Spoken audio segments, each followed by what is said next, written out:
Hello, what is up? Today I'm doing What If Naruto Was an Angel?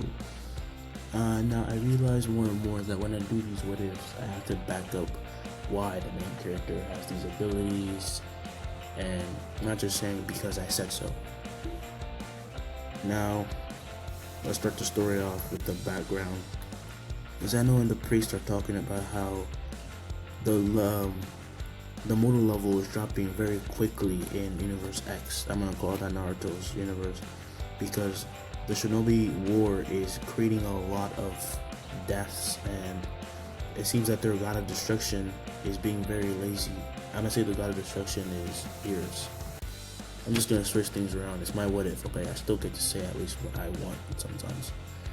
So he realizes that Beerus is being lazy. Now he doesn't really care enough to destroy Beerus, but he does want to have a little fun. Zeno wants to have fun with this and see what he can concoct. So I'm gonna say that Zeno makes an angel and sends it to Earth in a human body, reincarnating it into Naruto's. So when Naruto was born and everything happens, Naruto, a father, and Kushina are still gonna die. I'm not gonna change that. But as soon as they do the death seal, as the Nine Tails chucks his claws into Minato and Kushina, and they say their goodbyes, and Hiruzen takes care of Naruto, everything's gonna happen the same from there. But when Naruto is around 4, I don't know what time he fought Sasuke. And I don't care. I'll just say around 6. So when they're around 6 years old and they're trying to do the competition for who's gonna be rookie, until then Naruto has been very, very bad. Like he has horrible chakra control. He messes around with people. But this is when his memories start to come in and he remembers his mission more and more. So when Naruto and Sasuke are to like get in the positions and fight, Naruto's not sure if he can win, but he's still that rambunctious, person who doesn't really care and just goes for it. So before he can even attack, he gets like a flood of memories and drops to his knees, kind of screaming in pain as Iruka goes to check on him, saying, "Are you okay?"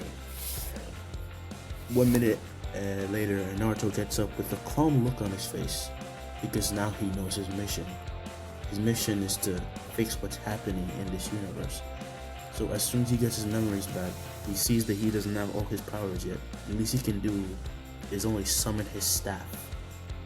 And as soon as Iruka notices there's a staff in Naruto's hand, he's like, "Where did you get that from?" And Naruto says, "If I told you, you wouldn't believe me anyway." And Iruka's kind of confused, and he just says, "Okay, just fight." So as soon as Sasuke launches himself at Naruto, Naruto just taps Sasuke on the head as he's about to hit him and just sends Sasuke flying back. And then Sasuke is confused. Like, Naruto was never put up this much of a fight against anybody.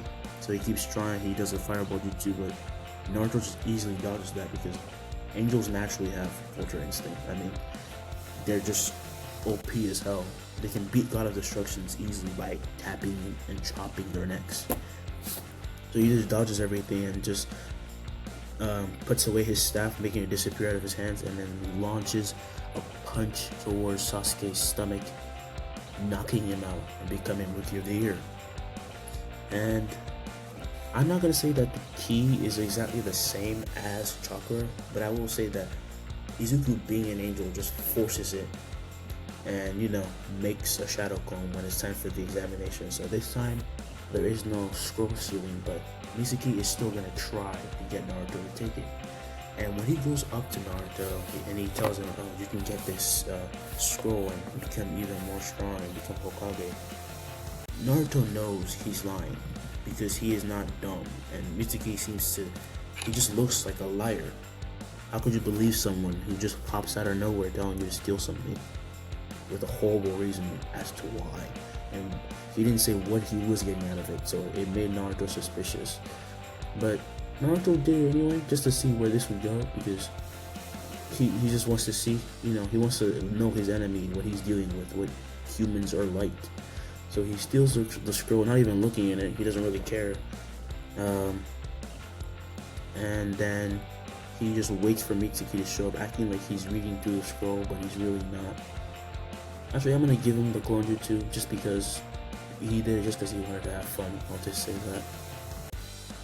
So, as soon as Mitsuki shows up, starts, insulting Naruto, saying, "You are a demon and you are a nine-tailed fox." Naruto didn't even know that he had the nine-tailed fox inside him because, well, his memories just got integrated. He's a completely new person. He doesn't even know he has a demon inside him. And, as soon as he notices that, he's like, oh, we gotta take care of that. Taps his stomach and makes the seal stronger. And Kurama in his belly is just like, what the hell just happened? Did he just tighten my seal? And when Mitsuki launches at Naruto trying to take the scroll and beat him up, Naruto pulls out his staff again and then whacks him in the head and then just shoots a ki blast at him, disintegrating him. Miruko in the far distance is watching this, and Naruto already, is the top of the class. For some reason, as soon as, he was fighting Sasuke, something awoken in him and he became the best. So, what happens next is that, he gets taken to the Hokage and he gives back the scroll. And the next day, it's time to choose their teams. So, I'm gonna change Sakura with Hinata because I hate Sakura with a passion. We all do. She's useless. She does nothing. And it literally would not matter if I put her in the story or not, because during the arc, she basically did nothing and she still got accepted in the team. I'm gonna put Hinata because Hinata is gonna be the main love interest. Well, not really, because Naruto's an angel. He doesn't really care, but I'm just gonna put her in there because. So, next day they show up in the classroom and waiting for their senseis, and they are the last group waiting. And Kakashi shows up last, talking about his path of life bullcrap. And then they go outside, and Kakashi asks everyone what they want to be and what they want to do. Sasuke still wants to kill Itachi. Hinata says she wants to be respected by her clan, and Izuku's is going to be wildly different. He just says, I'm going to finish my mission. And Kakashi says, mission? What does that mean? And Naruto just says, you'll find out soon. This makes everyone just weirded out because they just think that Naruto is just spouting bullcrap. So they just, believe it. And then they start doing, they said go home. And next day we're gonna have the exam for you guys to actually become Genin. Actually go on missions.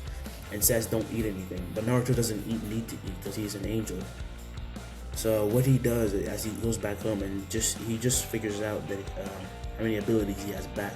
So he can fly, he can create a different dimension where, like the one he created for Goku and Vegeta, where time was different and everything was different, gravity, and manipulate whatever he wants. He can summon things to his hand, like how Whis will prepare lunch for Beerus and then, make a bento box appear and then give it to him.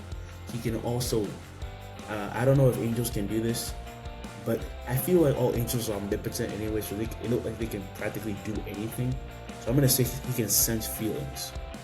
Not that it's been shown in Dragon Ball that Whis can do this, but I just want to. So next day, I'm gonna say that last time that he caught his memories, his hair wasn't it stayed yellow, but the next day his hair becomes white completely. And his demeanor has completely changed. He's calm, but he's also playful at the same time. Just like Whis and literally any other angel. He just feels okay. So they go to the exam, and the next day, Kakashi comes in late again. And when he gets there, he talks about the bells and what the test is gonna be. But Naruto already found out what the true meaning of the test is, but chose to not say anything because he can sense that Sasuke is not going to listen to him regardless, and he doesn't really care about Hinata. I'm just putting Hinata in there because I hate Sakura. That's it.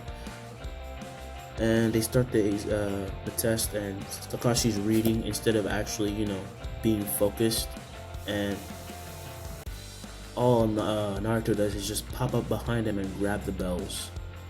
His presence hidden so much that Kakashi could not sense anything. And he says, what are you guys gonna start? He's like, are you guys gonna start? He's like, oh, the bells are right here in my hand. Not even Sasuke or Hinata noticed anything. It was literally like just a split second. He's like, how did you get those? Like, I just popped up behind you, took them. I mean, they're bells, they ring. Don't you hear anything when I grab them? And he passes them, but he says they should work more on teamwork. And they start doing their D-rank missions and all of that. And in the few days that have passed, that been doing missions, Naruto has grown to 6 feet tall, because I see that angels are very tall and, like, you know, usually skinny, but you know, yeah, he's 6 feet tall now. Everybody's starting to notice his progression and how he's changing, and everyone is impressed. And they, you know, keep catching cats, dogs, helping people, more alarms, whatever you can do and build it on. And this time Naruto doesn't ask to change missions. He doesn't really care. Sasuke asks. And I'm gonna copy this from some other YouTuber that I've watched. His name is Anime Outlet. But angels don't really care about bad or good. They're just kind of neutral and just do whatever their job is. So his current mission is to find a new god of destruction. Hint, hint. It's gonna be someone that, you know, comes as one of the final bosses.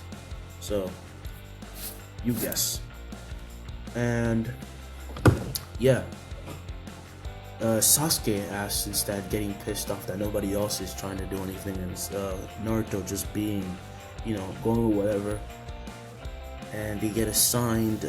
Hiruzen at first, you know, doesn't really trust giving a type of mission to these kids, but then just assigns it because he wants them to see what it's like to have a real hard mission.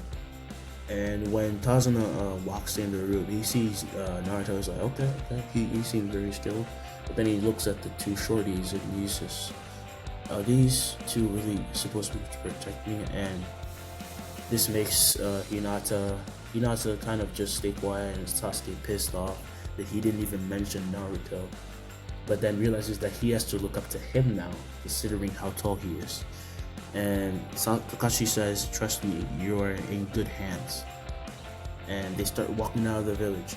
And as they're walking out, Naruto summons his staff, with everyone looking at him, including Tazuna. And Sasuke asks, what exactly is that thing? What can it do? And Naruto says, everything. And this just bewilders everyone, like kind of shocked. It's like, they're just kind of confused as to what they're supposed to say. He just said that staff can do anything. And he's just testing it out. He's summoning some food. He like summoned some food that he made to his hand and then started eating it, and then gave some to everybody else and Tazuna. Sorry, my throat hurts. And they're walking and walking and walking, and they meet the two demon brothers, and Naruto notices first. So one thing he does is just stick his staff into the water that was an illusion and just sends like a ki blast into it, and then they come out fried, and they're still alive. So they question them, and you know, same, and then they say that they have been paid to follow Tazuna and kill him. And Kakashi is starting to get suspicious of Tazuna because this mission is starting to get more and more dangerous as they go on. And then right before he can say another word about questioning Tazuna, a sword flies out of nowhere, launching it at the team, and Kakashi tells everyone to get down, but Naruto doesn't get down and just sticks out his staff, touching the sword and stopping it, and then swats it away as Zabuza comes out of nowhere, catches the sword and says, "You're pretty good, kid. This might actually be fun." And that's where I'm gonna leave it off. This is the first part of What If Naruto Was an Angel. Tell me if you hate it, you like it, should I continue? I just thought of this idea from watching another video, so I thought I might as well just try it out, because if there's something that someone hasn't tried yet, I'm gonna make it on my own. Until next time, yeah. and don't forget to like and subscribe. I am already at 5 subscribers. I'm surprised I even got 3. So thank you for those who have already subscribed, and I hope you keep watching and keep enjoying the videos, and please feel free to put down more of your ideas down below, because again, I can't keep getting these ideas. I need some help. And yeah.